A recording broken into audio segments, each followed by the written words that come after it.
ఓం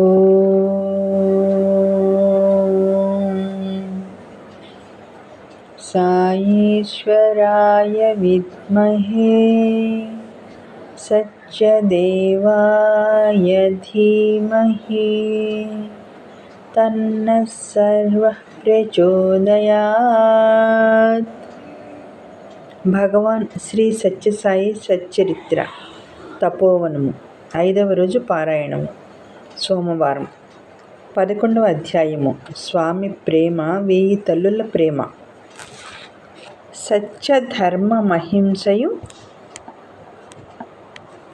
శాంతి ప్రేమ మానవుని పంచప్రాణాలు మహిని వెలయు. పంచప్రాణాలలో ప్రేమ ఎంచ హెచ్చు కాన హృదయాన ప్రేమను గట్టిపరచు. బాబా. సాయినాథుడు తన అమూల్యమైన సమయంలో 50% కేవలం విద్యార్థుల కొరకే కేటాయిస్తారు. కల్లా కపటం ఎరుగని ఆ విద్యార్థులపైనే సమాజం భవిష్యత్తు ఆధారపడి ఉందని స్వామి ఉద్దేశం. విద్యార్థులతో స్వామి అపరిమితమైన ప్రేమతో, మీరు నన్ను మీలో చూసుకోండి, మీ అందరిలో నన్ను నేను చూసుకుంటున్నాను, మీరే నా జీవితం, నా ఊపిరి, నా ఆత్మ, మీరందరూ నా రూపాలే. నేను మిమ్మల్ని ప్రేమిస్తున్నప్పుడు నన్ను నేనే ప్రేమించుకుంటున్నాను, మిమ్మల్ని మీరే ప్రేమించుకునేటప్పుడు మీరు నన్నే ప్రేమిస్తున్నారు అని అంటారు. ఆర్తి భగవంతుణ్ణి కదిలించి వేస్తుంది. ఒకసారి సత్యసాయి భగవానుడు బృందావనంలో ఉన్నప్పుడు విద్యార్థులతో, నేను ఇక్కడ ఉంటే మీరెవ్వరూ సరిగ్గా చదవటం లేదు, నేను పుట్టపర్తి వెళితే మీరు శ్రద్ధగా చదువుకుంటారు, నేను రేపు ఉదయం 8:30 గంటలకు పుట్టపర్తి బయలుదేరి వెళ్తున్నాను అన్నారు. విద్యార్థులు స్వామి పాదాలు పట్టుకుని ప్రార్థించారు. స్వామి, స్వామి ప్లీజ్ ఇక్కడే ఉండండి స్వామి, మేము బాగా చదువుకుంటాము అన్నారు. కానీ స్వామి తప్పనిసరిగా వెళ్ళవలసిందే అన్నారు. మీ తల్లిదండ్రులు నన్ను నమ్మి ఇక్కడకు పంపించారు, మీరు చదువుకొనకుండా నా చుట్టూ తిరిగితే ఎలా, నేను రేపు వెళ్తున్నాను అన్నారు స్వామి. ఆ రోజు సోమవారం. ఉదయం 8:30 గంటలైంది. త్రయీ మందిరం ముందు కారు సిద్ధంగా ఉంది. విద్యార్థులంతా విచారవదనాలతో అక్కడ చేరారు. స్వామి మేడ దిగి వచ్చారు. విద్యార్థులు స్వామిని నిదానంగా ప్రార్థించారు, వేడుకున్నారు. కానీ ఫలితం లేకపోయింది.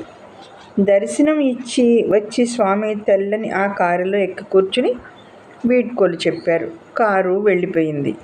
పిల్లలంతా భారమైన హృదయాలతో హాస్టల్లో తమ తమ గదులకు చేరుకున్నారు.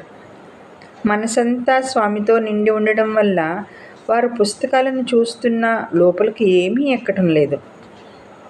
స్వామి లేకపోవటం వల్ల అంతా నిశ్శబ్దంగా నిస్తేజంగా ఉంది వాతావరణం. విద్యార్థులు ఎవరి గదిలో వారున్నారు. ఎక్కడ మాట, పలుకు, సంభాషణ, ఆనందం లేనే లేవు. ఒక 15 నిమిషాలు గడిచాయి. ఒక విద్యార్థి పెద్దగా అరిచాడు, స్వామి వచ్చారు, స్వామి వచ్చారు అని. పాపం అతడు అందరికన్నా ఎక్కువ భ్రాంతిలో మునిగిపోయి ఉన్నట్లున్నాడు.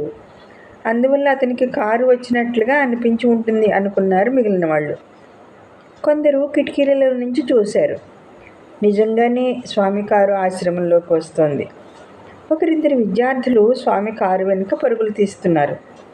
అంతే, హాస్టల్ గదుల్లోని విద్యార్థులంతా తెల్ల గుర్రాల వల్లే పరుగులు తీశారు. స్వామి కారు దిగే సమయానికి విద్యార్థులంతా కారు చుట్టూ నిలబడ్డారు. ఒకవైపు ఆశ్చర్యం, ఒకవైపు ఆనందం వారిని ఉక్కిరిబిక్కిరి చేశాయి. స్వామి తమ మందిరం లోపలికి వచ్చి మేడమెట్లు ఎక్కుతున్నారు. విద్యార్థులు మేడమెట్ల కింద నిలబడి అలాగే చూస్తున్నారు. ఏమి జరిగిందో, స్వామి ఎందుకు వచ్చారో ఎవ్వరికీ అర్థం కాలేదు. అప్పుడు స్వామి, బయలుదేరుతుంటే చాలు ఒక్కటే గోల, మీరు చేసిన గోల వల్ల నేను తాళం చేతులు మర్చిపోయాను అన్నారు. స్వామి తాళం చేతులు మర్చిపోవడం ఏమిటి? విద్యార్థులందరి హృదయాలు ఆనందంతో నిండిపోయాయి. అందరి కళ్ళ వెంట ఆనంద బాష్పాలు పొంగి పొరలాయి. అందరూ నిశ్శబ్దంగా ఉన్నారు. ఒకవేళ తాళం చేతులు తీసుకుని స్వామి బయలుదేరుతారేమో అని అనుమానం వచ్చింది. అప్పుడు ఒక విద్యార్థి, స్వామి కారులోని సామాన్లు సర్దమంటారా అన్నాడు. అందుకు స్వామి, లేదు, నేను మళ్ళీ సాయంత్రం బయలుదేరుతాను అన్నారు కోపం అభినయిస్తూ.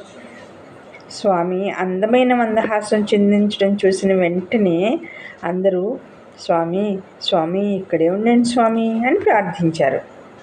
అప్పుడు స్వామి వారి వైపు తిరిగి ప్రేమ కురిపిస్తూ కరుణలొలికిస్తూ, చూడండి, మీ స్వచ్ఛమైన ఆర్తి నన్ను మరలా వెనుకకు లాక్కు వచ్చింది. నేను ఇక్కడ ఉండాలనుకుంటే మీరు బాగా చదవాలి. నేను ఇక్కడే ఉంటాను, మీరు శ్రద్ధగా చదువుకోండి అన్నారు. ఆధ్యాత్మికత అంటే భగవంతుని కోసం తపించటమే, భగవంతుని కోసం అంతులేని ఆవేదన పొందడమే. గడ్డి పువ్వు.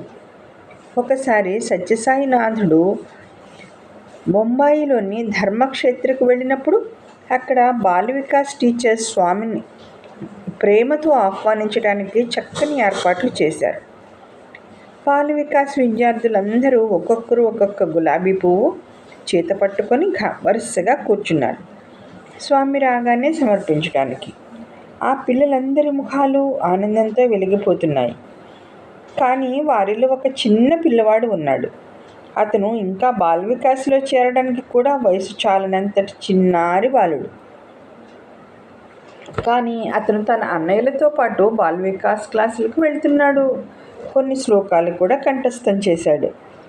అయినా మొదటి వరుసలో కూర్చోవడానికి తగిన వయస్సు కలవాడు కాదని భావించి బాల వికాస్ టీచర్సు అతనికి గులాబీ పువ్వు ఇవ్వలా. ఆ చిన్న బాలుడు ఎలాగైనా సరే స్వామికి గులాబీ పువ్వు ఇవ్వాలని పక్కనున్న పిల్లల్ని అడిగాడు. ఎవ్వరూ ఇవ్వలేదు. భగవాన్ బాబా రానే వచ్చారు. వరుసగా కూర్చున్న ప్రతి బాల వికాస్ విద్యార్థి ఇచ్చే గులాబీ పువ్వును బాబా లలితంగా సృజించి ఆశీర్వదిస్తూ వస్తున్నారు. స్వామి క్రమంగా దగ్గరికి రావటం ఆ చిన్నారి బాలుడు గమనిస్తూనే ఉన్నాడు. మెల్లగా ముందు వరుసలోకి చేరుకున్నాడు. స్వామి ఇంకా దగ్గరకు వస్తున్నారు. ఆ బాలునికి ఎట్టేదట పచ్చికలో చిన్న గడ్డి పువ్వు కనిపించింది. వెంటనే దానిని కోసి చేత్తో పట్టుకున్నాడు. స్వామి తన దగ్గరకు రాగానే ఆ బాలుడు లేచి నిలబడి స్వామికి ఆ గడ్డి పువ్వును సమర్పించడానికి చేతులు చాచాడు. స్వామి చిన్న మధురమైన నవ్వు నవ్వి ఆ చిన్నారి చేతుల నుంచి ఆ గడ్డి పువ్వును తీసుకుని ఆ బాలుని చేతివేళ్లను మృదువుగా నొక్కి వాని భుజం మీద అభినందనపూర్వకంగా తట్టి ప్రేమతో అతనిని పలకరించారు కూడా. మిగిలిన బాలుర పుష్పాలన్నిటినీ కేవలం సృజించి స్వామి ఆ బాలుడిచ్చిన గడ్డి పువ్వును చేతితో తీసుకుని వెళ్ళారు. 3 గంటల సేపు మందిరం లోపల ముంబై ప్రముఖులతో సమావేశం జరిగింది. తర్వాత బాబా బయటకు వచ్చి అందరినీ ఆశీర్వదిస్తున్నప్పుడు చూస్తే స్వామి చేతిలో 3 గంటల క్రితం ఆ చిన్ని బాలుడిచ్చిన గడ్డి పువ్వు ఇంకా అలాగే ఉంది. అందువల్ల సత్యసాయి భగవంతుడు పరిశీలించేది హృదయంలోని ఆర్తినే అని స్పష్టమవుతోంది.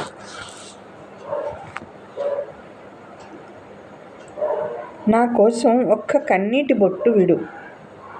ఇది 1976 సంవత్సరంలో జరిగిన విషయం. స్వామి బృందావనంలో ఉన్నారు. ఇంజనీర్లు కొన్ని ప్లాన్ కాగితాలు చేత్తో పట్టుకుని మందిరం లోపల బయట తిరుగుతున్నారు. సత్యసాయినాథుడు దర్శనం ప్రసాదించడం కోసం మందిరం నుంచి బయటకు వచ్చారు. అప్పుడు తన చుట్టూ చేరిన విద్యార్థులను చూసి స్వామి, నాయనా, నేను మీకోసం కొత్త హాస్టల్ భవనం కట్టిస్తున్నాను. అది మీకు విశాలంగా చాలా సౌకర్యంగా ఉంటుంది. కొంచెం దూరంలో ఆ హాస్టల్ మన కాలేజీ భవనం వెనుక భాగంలో తయారవుతుంది అన్నారు. వారిలో ఒక విద్యార్థి అందరి అభిప్రాయాలకు అనుగుణంగా, స్వామి, మాకు ఇక్కడ చాలా సౌకర్యంగా ఉంది, మేము చాలా ఆనందంగా ఉన్నాము, మాకు కొత్త హాస్టల్ వద్దు స్వామి, ఈ బృందావనమే మా ఇల్లు అన్నారు. అప్పుడు స్వామి, ప్రియమైన పిల్లలు, దీనిని మీరు మీ ఇల్లుగా భావిస్తే చాలా మంచిది. మీరు చక్కగా సర్దుకుపోతున్నందుకు నాకు చాలా సంతోషంగా ఉంది. కానీ మీరు కొద్ది స్థలంలో ఇబ్బంది పడుతూ ఉండడం నేను చూడలేకపోతున్నాను.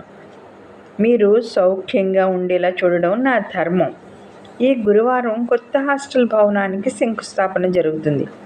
అని చెప్పి భక్తులకు దర్శనం అనుగ్రహించడం కోసం మందిర ప్రాంగణం దాటి బయటికి వెళ్ళారు.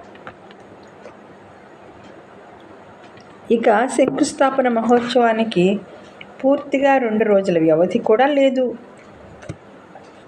ఇంజనీర్లు ఒకటే హడావిడి పడుతున్నారు. విద్యార్థులందరికీ ఏమి చేయాలో తోచలేదు. మర్నాడు భగవాన్ బాబా వారికి విద్యార్థులందరిలో బాగా చిన్నవాడు ఒక లెటర్ అందించాడు. బాబా ఆ లెటర్ తీసుకుని చదివి ఆ బాలుని వైపు చూసి ప్రేమతో చిరునవ్వు చిందించారు. అప్పుడు స్వామి తన సింహాసనంలో కూర్చుని వార్డెన్ని పిలిచి ఆ లెటర్ చదవమని ఇచ్చారు. ఆ లెటర్లో ఇలా ఉంది: అత్యంత ప్రియమైన సాయిమాత, మీ పాదపద్మాలకు నా వినయపూర్వక ప్రణామాలు. మీకు మా మీద కోపం వచ్చిందా? మీకు ఇష్టమైన నిశ్శబ్దాన్ని మేము భంగం చేస్తున్నామా? మేము పాటించవలసిన క్రమశిక్షణకు పాటించకుండా స్వేచ్ఛగా ప్రవర్తిస్తున్నామా? అంతే అయి ఉంటుంది. లేకపోతే మీరు మమ్మల్ని అందమైన బృందావనం నుంచి బయటకు పంపే ప్రయత్నం చేస్తారా? మీరు మా కోసం కొత్త హాస్టల్ ఎక్కడో కట్టించాలని ఎందుకు పట్టుదలగా ఉన్నారు? అందమైన ఈ బృందావనంలో సుఖప్రదమైన, సురక్షితమైన మీ ప్రేమ మమ్మల్ని మాకు ఎంతో సన్నిహితం చేసింది. ఇటువంటి ప్రేమనే దేవతలు కూడా కోరుకుంటారు. హృదయపూర్వకమైన ప్రేమతో మీ బిడ్డ. మీరు ఎలాగైనా సరే కొత్త హాస్టల్ బృందావన్కి దూరంగా కట్టి తీరాలి అనుకుంటే ఆ హాస్టల్ పక్కనే కొత్త బంగ్లా కూడా కట్టించి మీరు మాతో ఉండండి. ఈ వార్డెన్ ఆ లెటర్ చదవడం పూర్తయిన తర్వాత చూస్తే అక్కడ కంట నీరు పెట్టిన విద్యార్థి లేరు.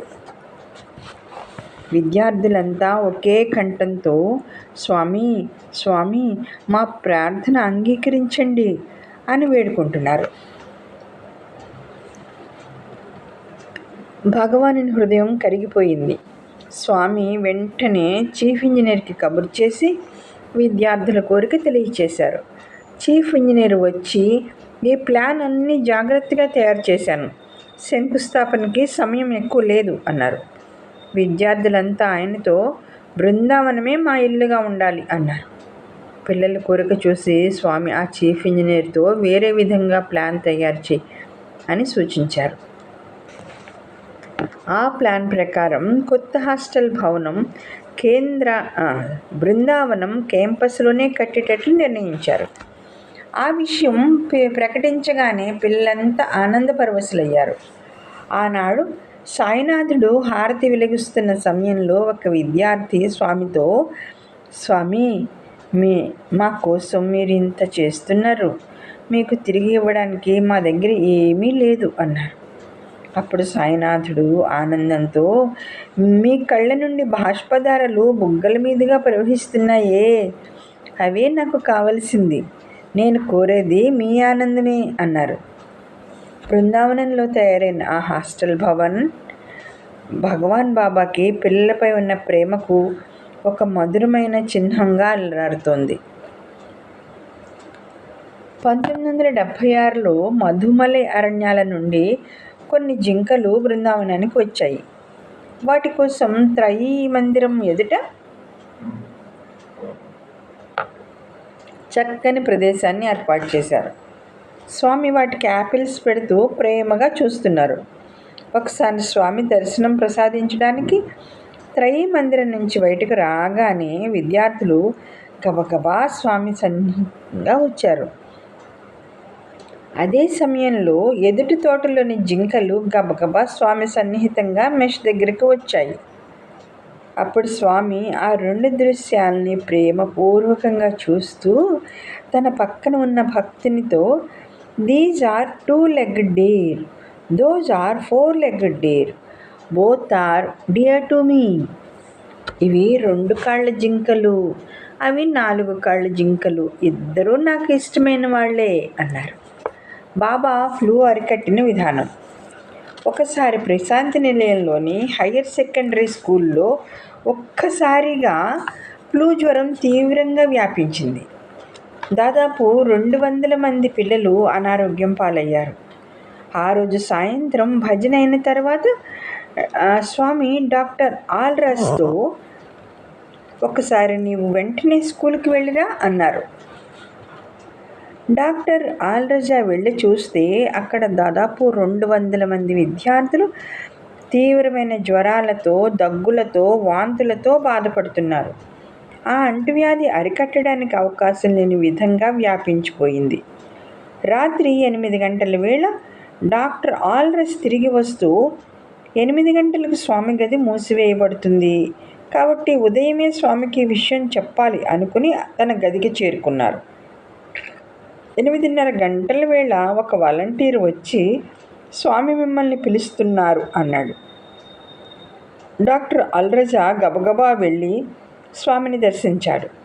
"నేను నీకోసం ఎదురు చూస్తుంటే నీవు ఎందుకని వెంటనే నా దగ్గరకు రాలేదు?" అని స్వామి అడిగారు. "స్వామి, నేను వచ్చేటప్పటికి 8 గంటలయ్యింది. అప్పటికి మీ గది తలుపులు వేసేస్తారని భావించాను. అక్కడ 200 మంది విద్యార్థులు ఫ్లూ జ్వరంతో బాధపడుతున్నారు. అది అందరికీ వ్యాపించి అరికట్టడానికి వీల్లేని స్థితిలో ఉంది. సింటోషియం ట్రీట్మెంట్ తప్ప ఇక ఇప్పుడు యాంటీబయాటిక్ పనిచేయదు.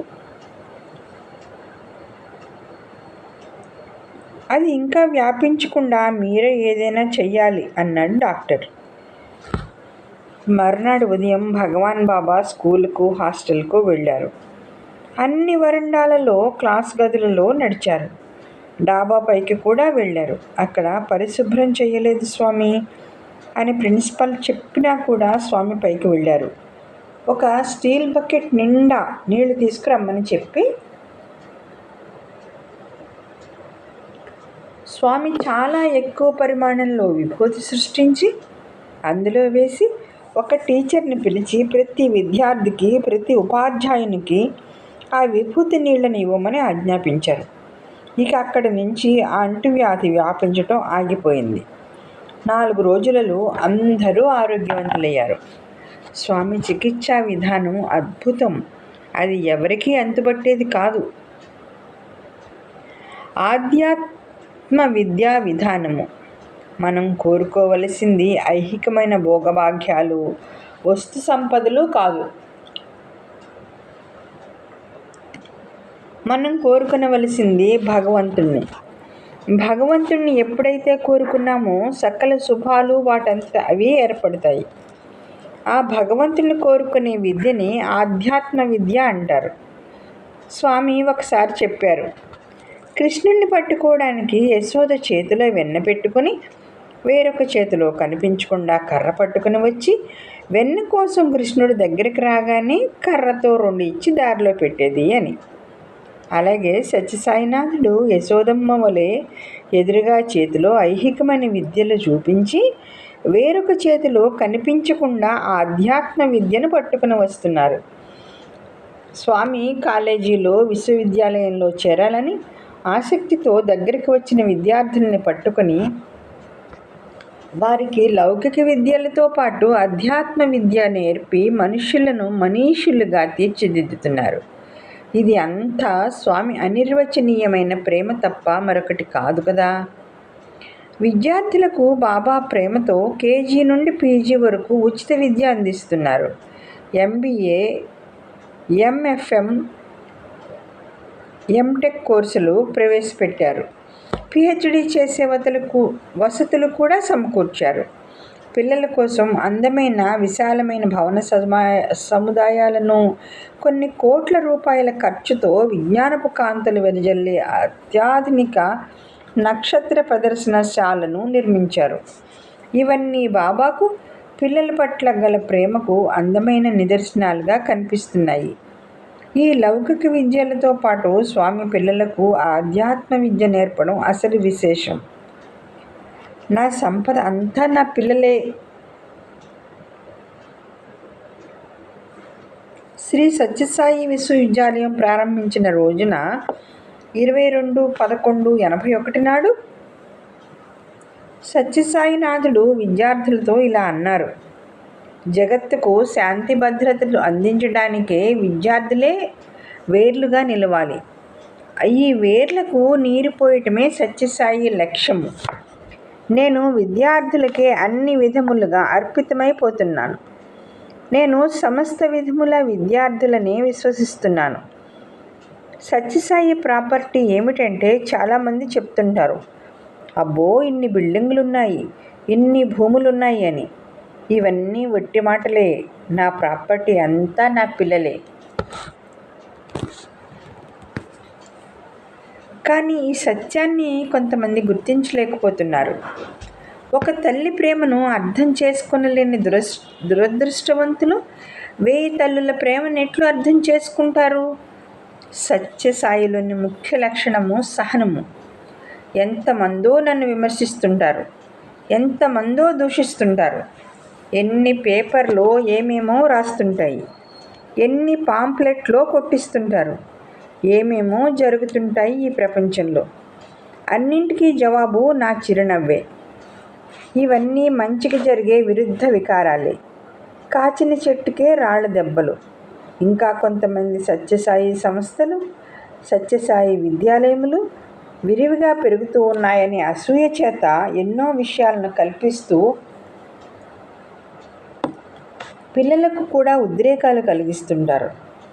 ప్రేమ స్వరూపులారా, వీరే కాదు, జగమంతా ఏకమైనప్పటికీ నన్నేమీ చేయలేరు. నా హృదయం ఎప్పుడూ పవిత్రమే.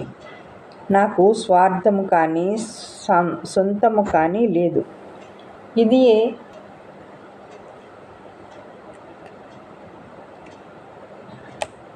సత్యము.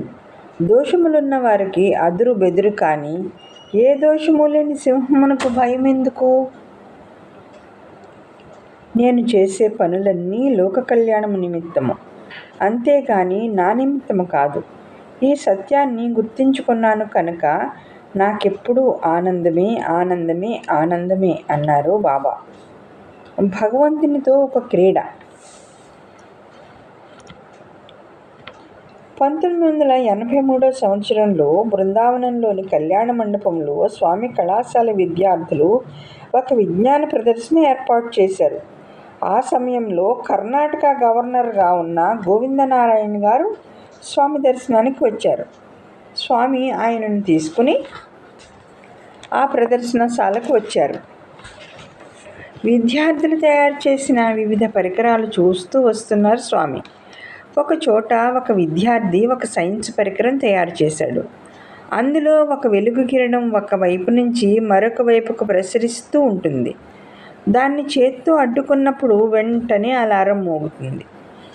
స్వామి అక్కడికి రాగానే ఆ విద్యార్థి స్వామితో, స్వామి ఇక్కడ చేయి పెట్టండి, అలారం మోగుతుంది అన్నాడు. ఆ కిరణానికి స్వామి చేతిని అడ్డుపెట్టారు, కానీ అలారం మోగలేదు. అప్పుడు ఆ విద్యార్థి, స్వామి ఒక క్షణం, ఇదేదో రిపేర్ వచ్చినట్లుంది అంటూ ఆ పరికరాన్ని పరిశీలించి తాను చెయ్యి అడ్డుపెట్టి చూశాడు. వెంటనే అలారం మోగింది. స్వామి ఇప్పుడు మీరు చేయి పెట్టండి అన్నాడు విద్యార్థి. స్వామి ఇది ఏమిటి, ఎందుకు అన్నారు. ఇది దొంగను పట్టుకునేది స్వామి అన్నాడు అతను. స్వామి చెయ్యి పెట్టారు.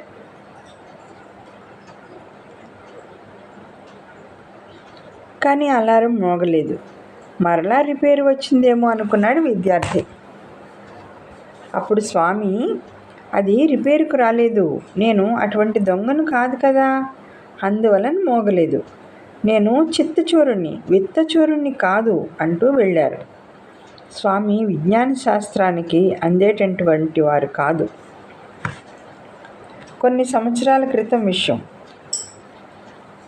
పుట్టపర్తిలో ప్రాథమిక పాఠశాల విద్యార్థులు ప్రతిరోజు ఉదయం చల్లని నీటితో స్నానాలు చేసేవారు.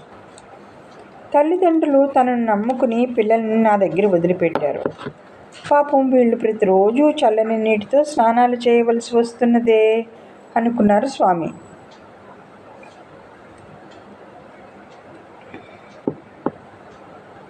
ఫలితంగా కొద్ది రోజులకే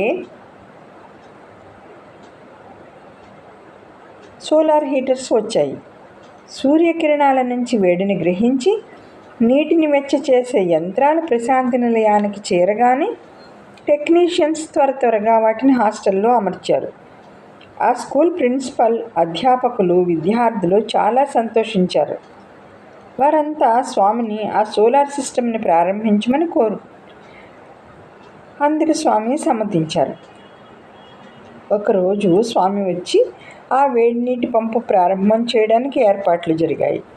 ఒక పక్క ఆ యంత్రాలున్నాయి. అక్కడి నుంచి ఒక రబ్బర్ గొట్టం పెట్టి దానికి పైప్ అమర్చారు. స్వామి వచ్చి దానిని తిప్పితే వేడి నీరు కింద ఉన్న బకెట్లో పడతాయి. అందరూ స్వామి కోసం ఎదురు చూస్తున్నారు. ఇంతలో కరుణాంతరంగుడైన భగవాన్ బాబా రానే వచ్చారు. వచ్చి ఆ పైపు తిప్పడంతోనే దురదృష్టవశాత్తు ఆ రబ్బర్ గొట్టం ఊడిపోయి ఆ వేడివేడి నీళ్లు వచ్చి స్వామి ముఖం పైన, స్వామి అంగీ పైన చిమ్మినట్లుగా ఒక్కసారిగా వచ్చి పడ్డాయి. అంతే. ఆ హఠాత్ సంఘటనకు అందరూ దిగ్భ్రాంతి చెందారు. ఎవరి నోట మాట లేదు. ఆ సమయంలో ఏమి చెయ్యాలో ఎవ్వరికీ తోచలేదు. అంతా చేష్టలుడిగి నిలబడిపోయారు. వారి పరిస్థితిని స్వామి గమనించారు. ఒక్కసారిగా స్వామి పకాలున నవ్వి, చూసారా, మొదటి స్నానం నేనే చేశానన్నమాట అన్నారు. ఆ మాట వినగానే అందరి మనస్సులు ఒక్కసారిగా తేలికై వారంతా హాయిగా ఊపిరి పీల్చుకొని స్వామితో కలిసి నవ్వుకున్నారు. దయామయుడైన బాబాకు కోపం లేదు. నా జీవితమే నా సందేశం అంటే ఇదే కాబోలు. స్వామి సన్నిధిని ప్రతి క్షణము సద్వినియోగం చేసుకోండి. స్వామి కొడైకెనాల్లో లోపల గదిలో కూర్చుని బయట భక్తులు తన కోసం ఎదురు చూస్తున్న దృశ్యం చూస్తున్నారు. స్వామి చుట్టూ విద్యార్థులు కూర్చుని స్వామి పాదపద్మాలను సేవిస్తున్నారు. అప్పుడు స్వామి, మీరు ఎంత అదృష్టవంతులో చూడండి, బయట వేల కొద్దీ భక్తులు ఎదురు చూస్తున్నారు. నాకు సన్నిహితంగా కూర్చుని పాదసేవ చేసే అవకాశం మీకు లభించింది. కానీ మీకు ఈ విలువ తెలియటం లేదు. మీరు నాకు సన్నిహితంగా ఉండడం కోసం నేను మీకు ఈ అవకాశం ఇస్తున్నాను. నేను తలుచుకుంటే ఒక్కసారిగా ఆకాశంలో ఇటు నుంచి అటువైపుకు నడిచి వెళ్ళగలను. అలా చేస్తే ఈ ప్రపంచం అంతా నా పాదాల దగ్గరే ఉంటుంది. లక్షలాది భక్తులు వస్తారు. అప్పుడు మీలో ఏ ఒక్కరికి నాతో సన్నిహితంగా ఉండే అవకాశం లభించదు. తుపాకీ ధరించిన సెక్యూరిటీ వాళ్ళు నన్ను రక్షిస్తూ ఉంటారు. మీకు చెప్తున్నాను, అటువంటి రోజులు ఎంతో దూరంలో లేవు. నన్ను నమ్మండి. మీరు దూరంగా ఎర్రని చుక్కవలే నా అంగీ రంగు మాత్రమే చూసే రోజు వస్తుంది. నేను ఆకాశంలో ఒక్కసారి అడ్డంగా నడిచి వెళ్ళినప్పుడు స్వామి వైభవం అంటే ఏమిటో మీకు తెలుస్తుంది. అందువల్ల స్వామి సన్నిధిని ఈ క్షణం నుంచే సద్వినియోగం చేసుకొనండి. ప్రతి క్షణము సార్థకత భావించుకొనండి అన్నారు. ఒకసారి పుట్టపర్తిలో క్రీడోత్సవాల సందర్భంగా హిల్యూ స్టేడియంలో కార్యక్రమాలు ఆరంభమయ్యాయి. ఆ ఉత్సవాల ఆరంభ సూచకంగా స్వామి ముందుగా 2 తెల్లని పావురాలను ఎగరవేశారు. తర్వాత క్రీడా విన్యాసాలు ఆరంభమయ్యాయి. స్వామి మరికొందరు ప్రముఖులు వేదికపై ఆసీనులయ్యారు. కొంతసేపటి తర్వాత వేదికకు అడ్డంగా ఆ 2 తెల్లని పావురాలు ఎగురుతూ వెళ్ళసాగాయి. అప్పుడు స్వామి పక్కనున్న వారితో, చూసారా, మన దగ్గర చాలా కాలం ఉన్న కారణంగా మనం వదిలిపెట్టినా అవి బయట ప్రపంచంలో ఇమడలేకపోతున్నాయి అన్నారు. స్వామి అప్పుడు అన్నది పావురాల గురించి అయినప్పటికీ అది ప్రియమైన విద్యార్థుల గురించి, భక్తుల గురించి అని కూడా అనిపిస్తుంది. ఓం శ్రీ సత్య సాయి పరబ్రహ్మణే నమః. శాంతి శాంతి శాంతి. ఇది 11వ అధ్యాయం. ఓం శ్రీ సాయిరామ్.